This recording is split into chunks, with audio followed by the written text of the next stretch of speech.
With Puerto Rican cuisine, there's a lot of ingredients that really define the flavor. One of them is anatto and annatto oil. So these are annatto seeds, sometimes also called achiote seeds. And the way we extract the flavor from them is we're gonna combine them with a little bit of oil. We have a half cup of vegetable oil here in this small saucepan. We are gonna let these annatto seeds steep in this oil over low heat.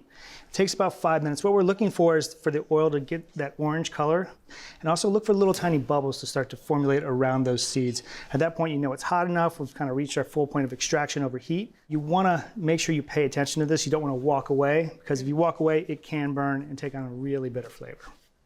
All right, you see these bubbles forming around the annatto seeds. You can see how it's taking on that nice, bright orange color. We're gonna kill the heat on this, and we're gonna set it aside and let it continue to steep while that oil's still hot for another 10 minutes.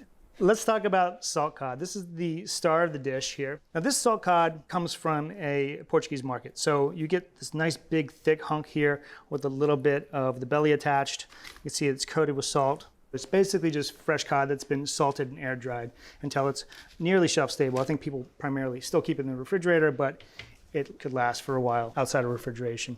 So this is one way to buy it. It often comes in from the grocery store in these little boxes as well. And you can see that you still get a different variety of thicknesses. So the main difference here that we want to focus on is the thickness. Now this thicker piece of salt cod is going to retain more of its salt than something thin like this, because in order to use the salt cod, we first have to soak it. But before we begin that, we want to remove some of this exterior salt. So I'm just going to rinse it under some cold water. Just really quickly trying to rinse the exterior salt off. And then we're going to submerge it in 2 quarts of cold water here. And then we'll cover this eventually and stick it in the refrigerator for a good 24 hours. Now, the amount of time that you soak your salt cod for is a matter of personal taste.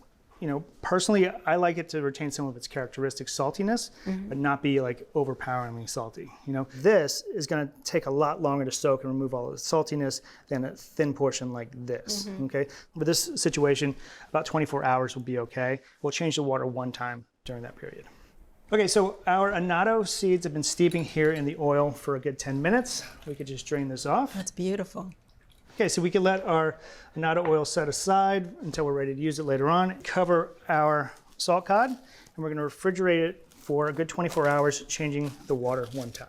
Not sure what to make tonight? We have an app for that. That's right. Our app gives you exclusive access to thousands of recipes and reviews from Cook's Country and the entire America's Test Kitchen family. You'll also get exclusive access to helpful step-by-step videos and have the ability to stream every season of Cook's Country ad-free without interruptions like this. Anywhere, anytime, on any mobile device. For a more personalized experience, our app also allows you to search by ingredients, set dietary preferences, save recipes, and make notes along the way. Scan the QR code or visit the App Store to keep Cook's Country in the palm of your hand.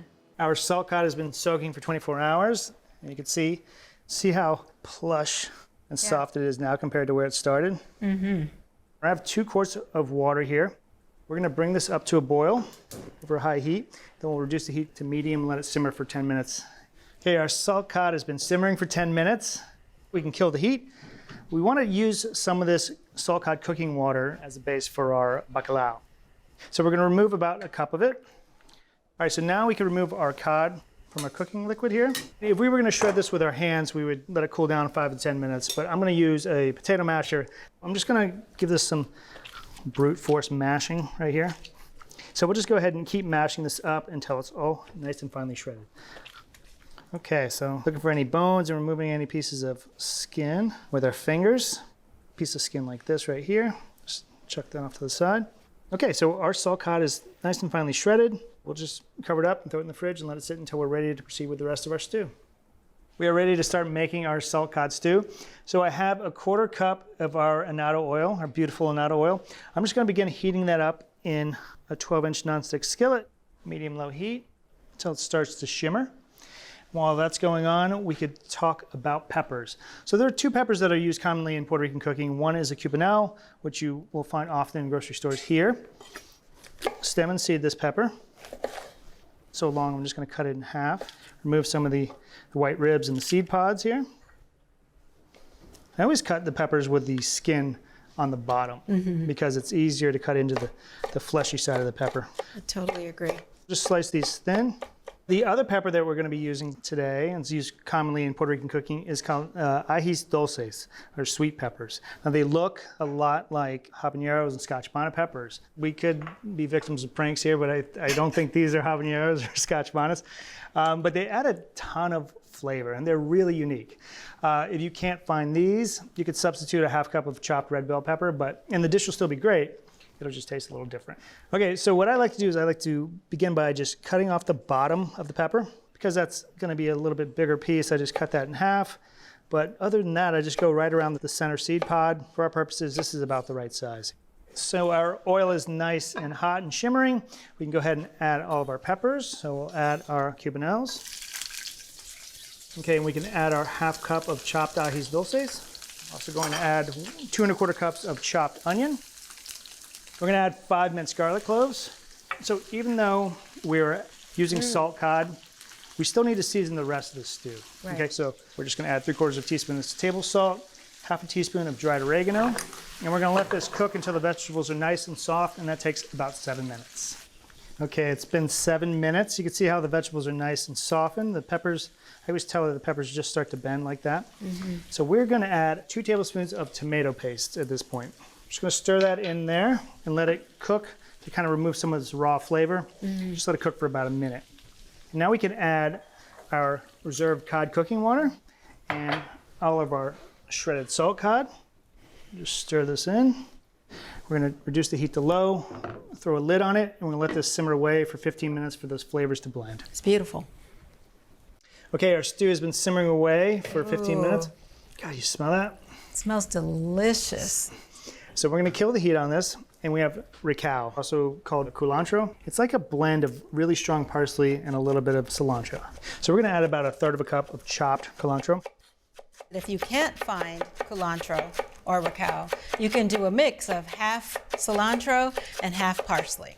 So this is about 1/3 cup. We'll add this to our stew. So we're going to add 1/4 cup thinly sliced pimento stuffed olives. It's about 1/4 cup right there. Let's look how pretty that is. It's very pretty. So we could just let this sit off to the side, and we could clean up and come back and start making our guanimes. Now it's time to make our guanimes, which are our cornmeal dumplings. And this is something that varies throughout the island. The version we're going to make today is just simply cornmeal, water, and a little bit of salt. So I have 1 1/2 cups of water with 3/4 teaspoon of table salt. That's coming to a boil here. And this is 6 1/4 ounces of fine yellow cornmeal. As soon as this water comes to a boil, we're just going to go ahead and dump our cornmeal in there. We can kill the heat. I just want to stir this together, and as you see, it'll start to set up very quickly. Really trying to stir it enough to get the lumps out, and this is really what we're looking for. Okay, so we're going to give this about 3 to 5 minutes to cool down so we could use our hands to shape the balls. Now our guanimes dough here is cooled for a minute. We could go ahead and start portioning it out. We'll get about 20 heaping tablespoon portions out of this. All right, and we'll keep on portioning this out until we get our 20 even portions, and then we'll roll them between our hands and make them nice and smooth. So it helps if you wet your hands a little bit. So give them a little squeeze, and then just kind of roll them like this. How adorable those are. They are adorable. The water really helps, right? Yes, it did. All right, so these are ready to be boiled. So I have 3/4 of water that's come to a boil here. And because it's just you and I dining here today, we're gonna cook off 10 of our dumplings. So we each get 5. So we'll drop these into the water and we'll let those go for about 5 minutes. And you can tell when they're done because they start to float. And while our guanimes are cooking, we can go ahead and start warming up our bacalao over low heat so it's nice and hot. You can see our guanimes are starting to float and circulate through the water. That means they're ready, so we could shut the heat off. All right, so we each get 5. All right, and we can bring in our bacalao. It's been heating up. It's just gorgeous. It smells wonderful too, doesn't it? Mm-hmm. Just pour that right over top of our guanimes. All right, so we have one more ingredient we're going to add. You remember our anatto oil from earlier. So the version that we had at Casa Vieja had a really luscious, kind of decadent slick of annatto oil all over it. And rather than cooking in a ton of annatto oil, we're just saving some of it here for a little bit of a garnish at the end. You ready to I'm ready. dig in? You want to do this?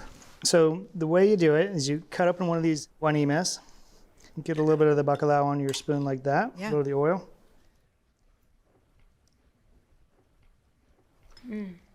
My goodness, it's really, really good. When I had this dish, I was completely blown away. I mean, it's so simple, but it's really deep and complex. And it's not all about the salt cod. I mean, you get the peppers, the annatto oil, the ricao. They all play really nicely with each other.